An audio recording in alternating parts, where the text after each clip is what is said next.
COVID-19 masih menghantui kita semua.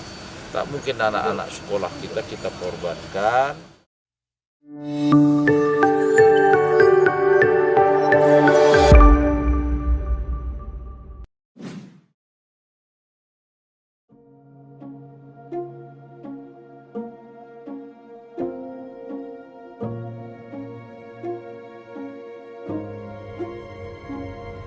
Gubernur Sumatera Utara Edi Rahmayadi menyadari pentingnya pembelajaran tatap muka atau PTM bagi peningkatan kualitas pendidikan.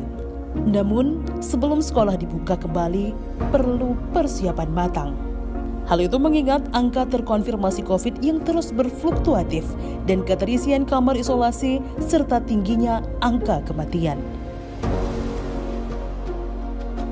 Yang dihindari adalah munculnya klaster baru penyebaran COVID-19, sehingga anak-anak pelajar, tenaga pendidik, hingga keluarga menjadi korban.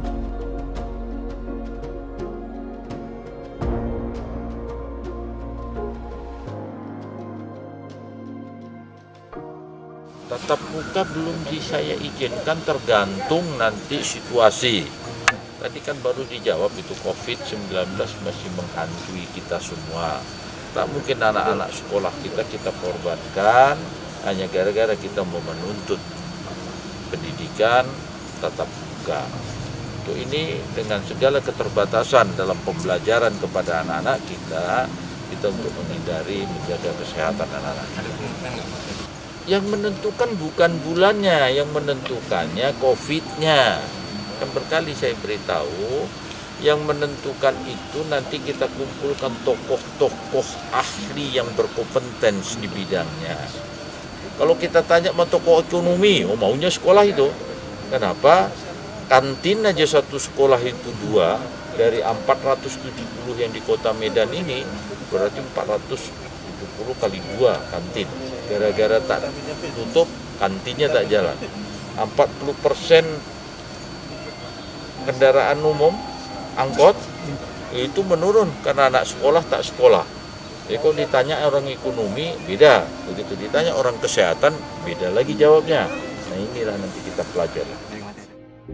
Pemprov Sumut pun pernah melakukan simulasi belajar tatap muka melalui cabang-cabang dinas pendidikan, di mana setiap satu cabang dinas itu membuka 2 sekolah.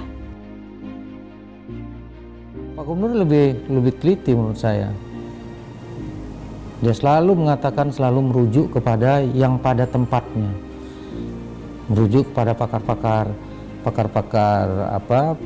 kesehatan, dokter spesialis anak, kemudian pakar pendidikan. Ya memang kita menyadari bahwa pendidikan dengan daring semua itu memang sulit juga ya untuk bisa membentuk karakter dan lain sebagainya. Memang kalau memungkinkan kita inginnya bisa belajar luring ya atau tatap muka. Memang salah satu yang harus diperhitungkan juga adalah tingkat risiko penyebaran COVID-19 sendiri. Untuk daerah Medan dan beberapa daerah yang lain kan sekarang ini merah menyala. Jadi kasusnya masih sangat tinggi sehingga risiko itu tentu risiko penularan menjadi harus pertimbangan utama juga ya.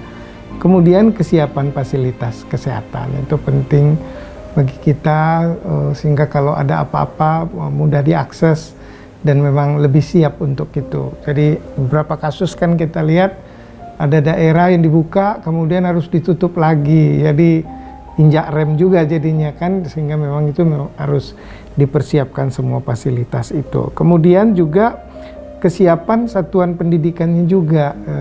Jadi ada daftar tilik apa yang harus mereka siapkan. Jadi itu penting. Semua itu memang harus diperhitungkan. Jangan sampai kita ingin yang lebih sempurna tapi akhirnya malah merepotkan karena jatuh korban klaster baru.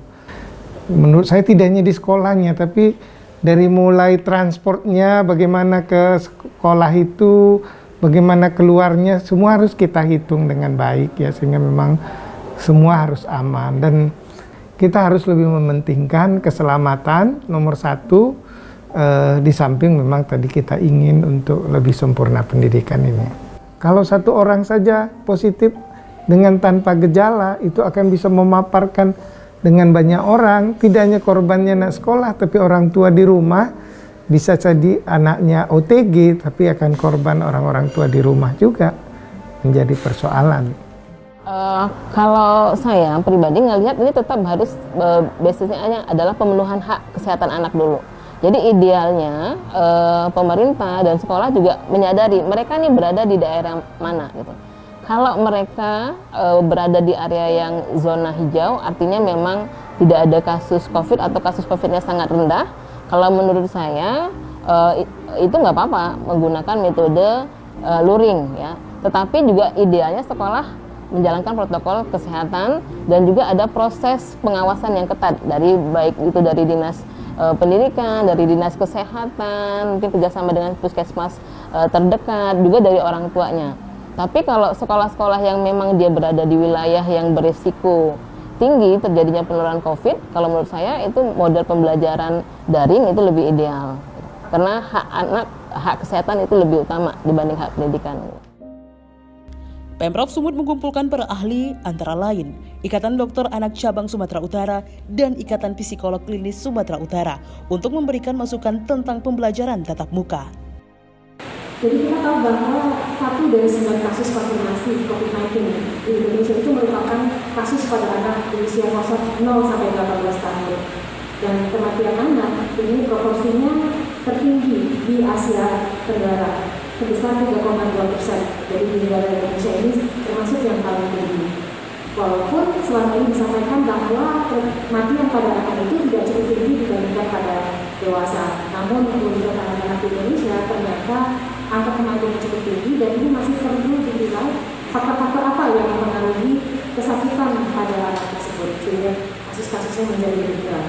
Lalu kita tahu bahwa kebanyakan anak itu tidak bergejala.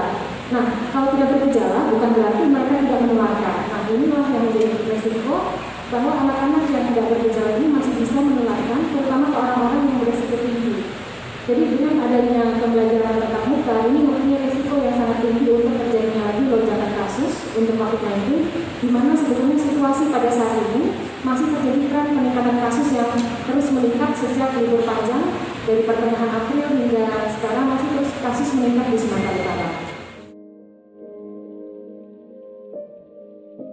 Dalam kesempatan tersebut, Pemprov Sumut melibatkan pemerintah Kota Medan, Binjai, dan Pemkab Deli Serdang untuk koordinasi persiapan penerapan pembelajaran tatap muka.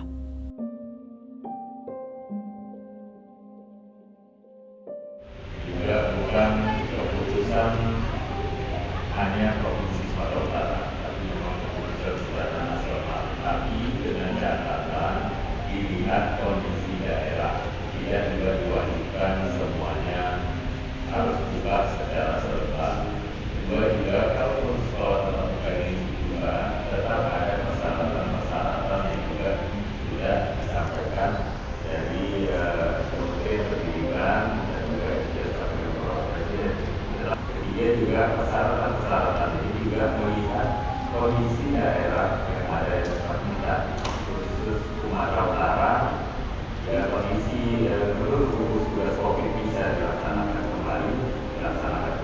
Kalaupun terjadi mendadak dalam pelaksanaan itu kondisi daerah yang merah, ya mau tidak mau harus ditutup. Zonasi di kecamatan-kecamatan tertentu.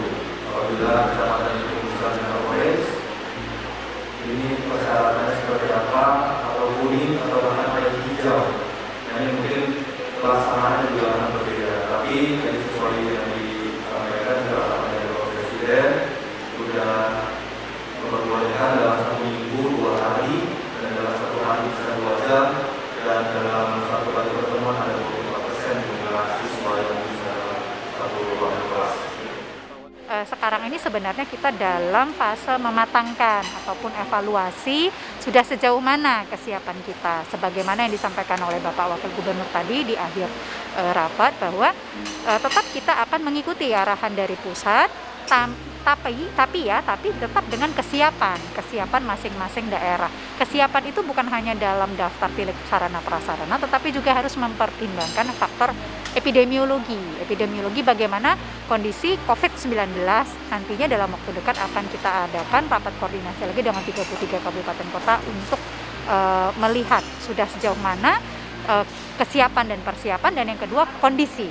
Persiapan di tahapan sebelumnya sebenarnya sudah ditetapkan bahwa dibentuk tim gabungan di bawah Satgas Kabupaten Kota masing-masing dengan pengawasan dari Satgas Provinsi. Nah, dengan pengawasan dari Satgas Provinsi untuk menilai sekolah-sekolah mana saja yang siap atau mana yang belum, apa yang harus diperlengkapi gitu untuk jelang pembukaan pembelajaran tatap muka. Dan